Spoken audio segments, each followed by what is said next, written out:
For a select few, it was a life of French citizenship, privilege, and power.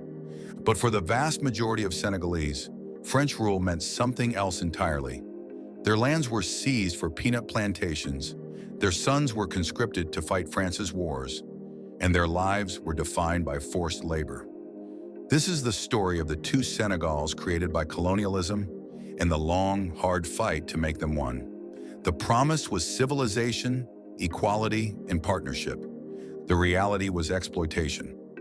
France's real motive in Senegal wasn't to uplift, but to extract. They wanted peanuts, power, and soldiers for their empire. We'll explore the life of the common Senegalese under colonial rule, from the harsh reality of the fields to the political awakening that led to a peaceful but calculated independence. How are you, friends? I am Czar. Welcome to episode 6 of French Conquest in Senegal. Earlier we discussed Algeria, Tunis, and Morocco. The country of Senegal is named after the Senegal River. The name of the river may derive from a Portuguese transliteration of the name of the Zenega, also known as the Sanhaja. Alternatively, it could be a combination of the supreme deity in Serer religion, Rogsin, and Ogal, meaning body of water, in the Serer language. French author and priest David Boilat proposed that the name comes from the Wolof phrase Sunu Gal, which means our canoe. Senegal's inhabitants are descended from several waves of migration into the region, originating from the north and east, with the most recent being the Wolof, Fulani, and Serer peoples. The land has been populated since prehistoric times, with groups like the Toucouleur settling along the Senegal River Valley and eventually giving their name to the region. The French conquest of Senegal was a centuries-long process driven by commercial interests, resource acquisition, like gum arabic and peanuts, and strategic dominance, culminating in the mid-19th century with the leadership of Governor Louis Faidherbe and the expansion of colonial administration and infrastructure like railways. This process involved establishing trading posts, expanding from coastal cities to the interior, and eventually incorporating Senegal into the larger French West Africa Federation, solidifying France's control over the region until Senegal's independence in 1960. Governor Louis Faidherbe's leadership in 1854 accelerated French expansion onto the mainland, focusing on the gum arabic trade and creating a secure environment for French businesses. The circle system was implemented, placing European officers in charge of administrative districts and using appointed African chiefs to enforce French policies, collect taxes, and recruit labor. By 1895, Senegal became part of the French West Africa Federation, with Saint Louis and later Dakar serving as its capitals, formalizing French colonial rule.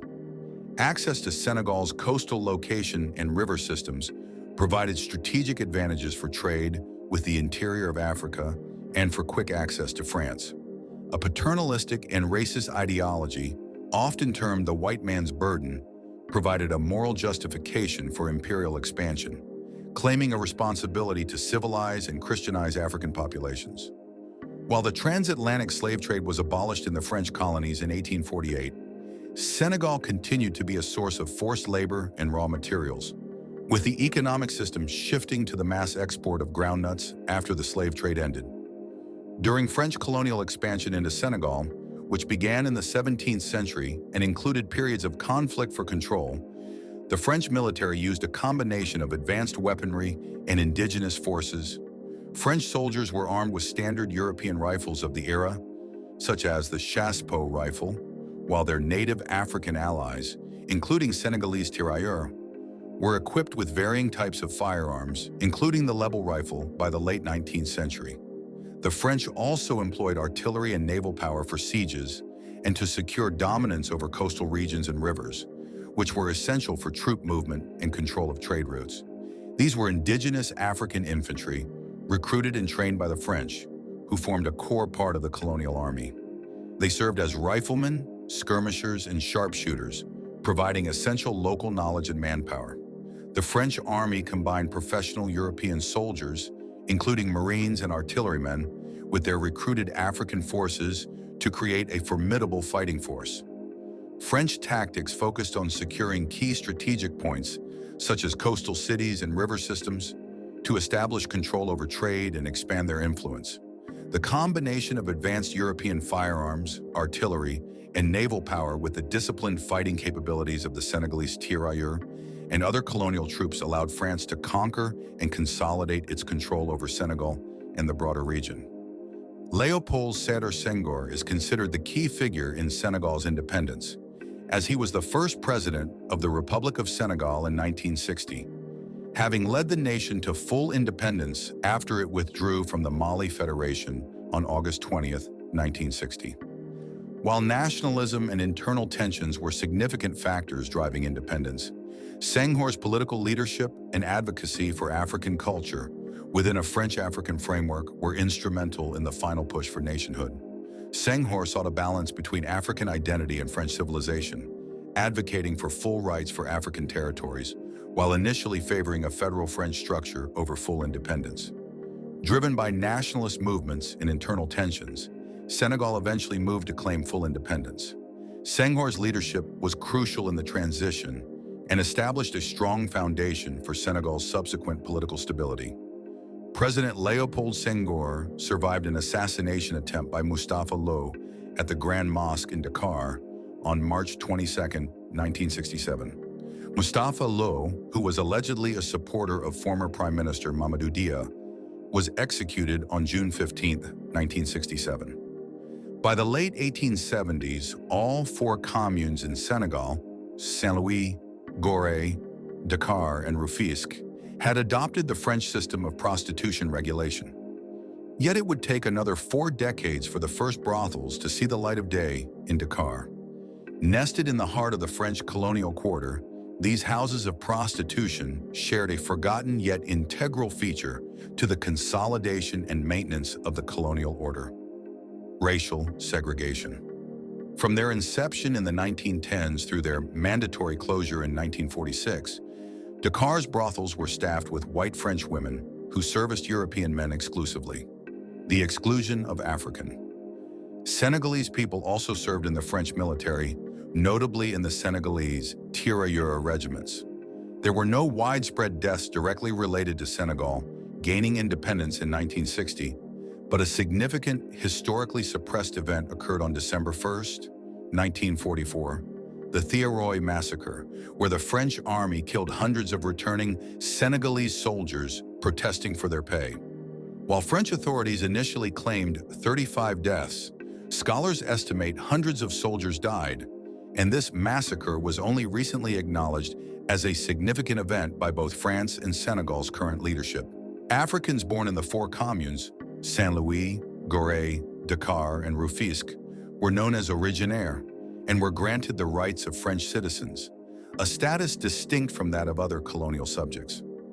These citizens had the right to vote, could hold office, and were subjected to French law, which contrasted with the lesser status of other Africans.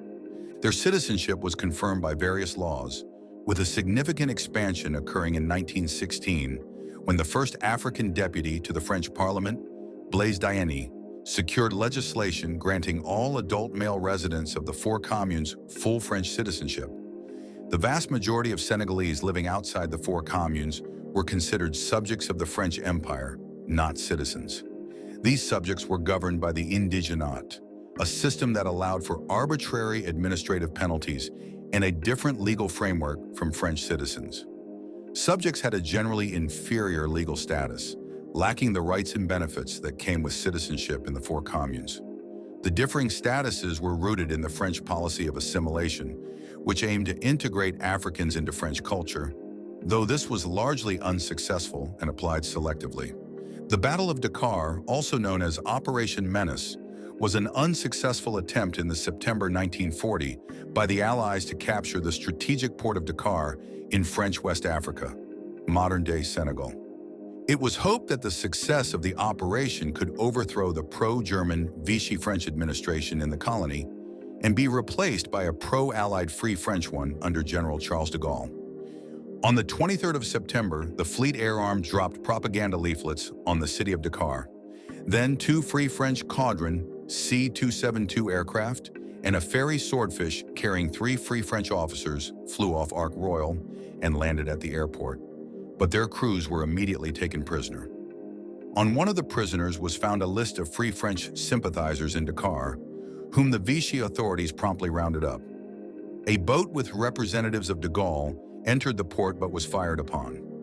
British aircraft were also fired upon by the anti-aircraft guns of the Richelieu and a Curtiss Hawk 75 fighter. At 10 o'clock, Vichy ships trying to leave the port were given warning shots from Australia. As these ships returned to port, Vichy-controlled coastal batteries opened fire on Australia.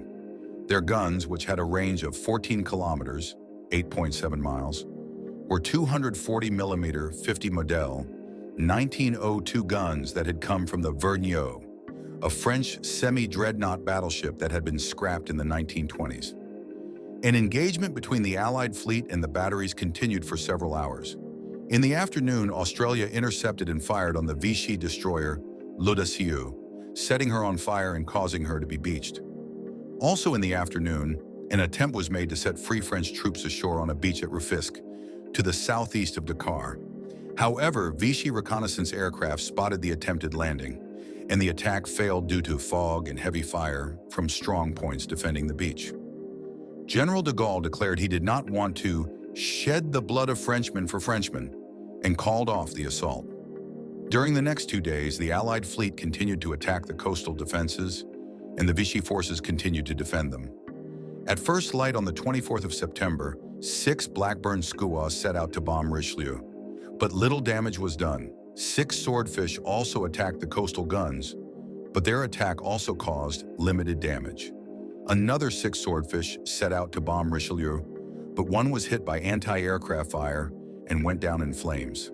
The remaining aircraft then came under attack from 3 or 4 Curtiss Hawks, and a dogfight ensued in which 2 or 3 swordfish were shot down. In total, 4 of the 9 swordfish aircrew were killed on the attack on the Richelieu. Later in the afternoon, 9 swordfish and 3 skuas set out on another attack on the Vichy ships, with 2 more swordfish being lost to anti-aircraft fire. Richelieu's gunners claimed to have shot down 3 of the British aircraft lost. Throughout the day, Curtiss Hawks would attack British aircraft every time they attempted to carry out reconnaissance or attack French positions. Eventually, Richelieu was hit by 2 15-inch shells from Barham. On the second day of action, guns 7 and 8 in turret number 2 of Richelieu failed on the first round. The following day, the crews were switched, and main turret number 1 was used. Propellant charges reconditioned from charges left by the battleship Strasbourg and Dakar in winter 1939 were used, but these gave a significant reduction in range and caused problems of fire control. Over the 2 days, Richelieu used her 380mm main guns and fired a total of 24 rounds. Among them, there seemed to be 1 near miss on Barham, based on Richelieu's Operation Journal and British Maintenance Archive. During these engagements, 2 Vichy submarines named Percé and Ajax were sunk, and the destroyer L'Audacieux was damaged. The Allied fleet also suffered damage. Resolution was torpedoed by the submarine Beauvaisis, and Barham was hit by 2 shells from the coastal defense batteries, which had been manned by crew from the number 1 main turret of Richelieu. Barham also took blast damage on the starboard lower bulge from a 380mm round fired by Richelieu that fell short. The structure was forced inwards for 7 feet, causing minor flooding. The cruisers Australia and Cumberland were also damaged. On the final day of action, several more dogfights occurred over the skies of Dakar, with the French Curtiss Hawks generally outgunning the British Swordfish and Skuas. Overall, the Battle of Dakar did not go well for the Allies. The Vichy forces did not back down. Resolution was so heavily damaged, she had to be towed to Cape Town.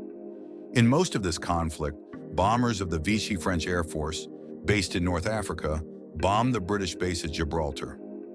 On 24 September, about 50 aircraft dropped 150 bombs, while on 25 September, about 100 aircraft dropped 300 bombs on the harbor and dockyards. Most of the bombs missed. Some damage was caused, and a few civilians were killed. The raid on 25 September also caused the sinking of the British armed trawler HMT Stella Sirius. Finally, the Allies withdrew, leaving Dakar and French West Africa in Vichy hands. The effects of the Allied failure were mostly political. De Gaulle had believed that he would be able to persuade the Vichy French at Dakar to change sides, but this turned out not to be the case, a result that damaged his standing among the Allies.